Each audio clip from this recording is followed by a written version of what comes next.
peraturan main, melanggar peraturan perundang-undangan. Tentu pemerintah harus menindak tegas hal ini.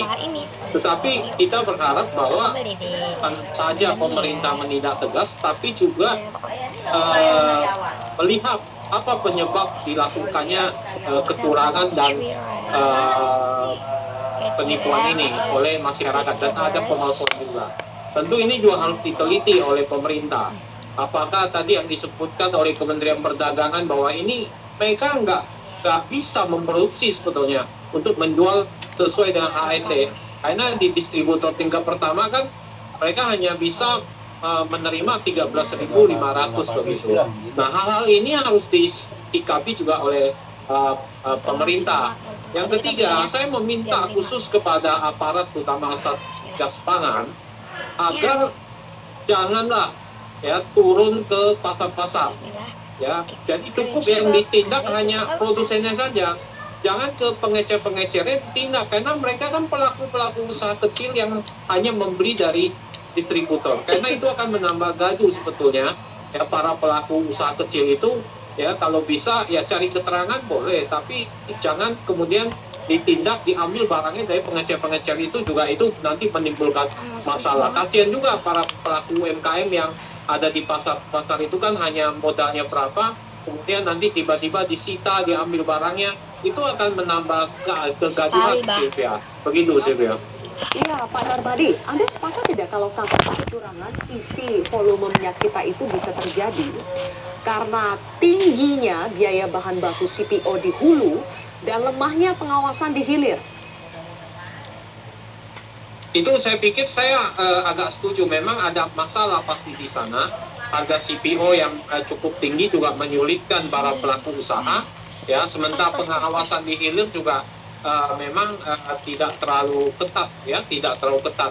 Karena ini nggak main-main, banyak undang-undang sebetulnya dilanggar oleh pelaku usaha, tapi tetap ditabrak sebetulnya.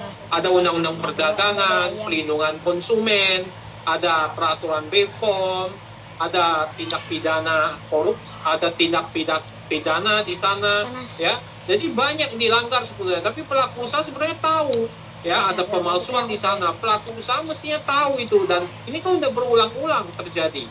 Ya, kenapa mereka nekat melakukan itu? Itu juga perlu diinvestigasi, Sylvia, supaya ini tidak terulang lagi.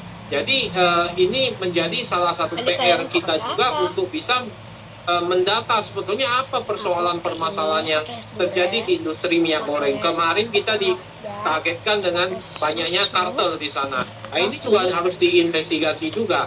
Saya pikir menjadi PR yang belum selesai untuk industri minyak goreng yang sekarang heboh lagi. Sudah pernah heboh lagi begitu, dan ini menjadi, dan yang seharusnya melakukan pengawasan dalam hal ini adalah Kementerian Perdagangan, ya Pak, ya?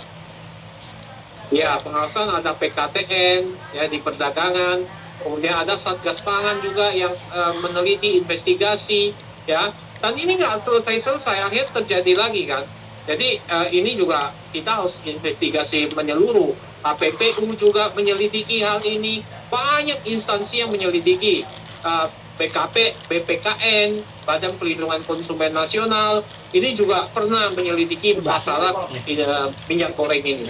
Tetapi ini terulang lagi, dan ini nggak kapok-kapok pelaku usaha. Undang-undang ini dilanggar banyak sekali, Sylvia.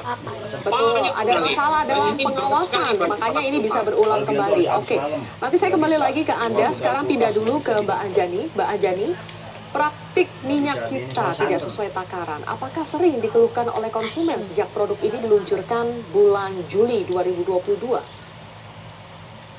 Ya, sebenarnya kalau dari YLKI sendiri terkait produk minyak yang tidak sesuai takaran, beberapa kali memang diadukan masyarakat.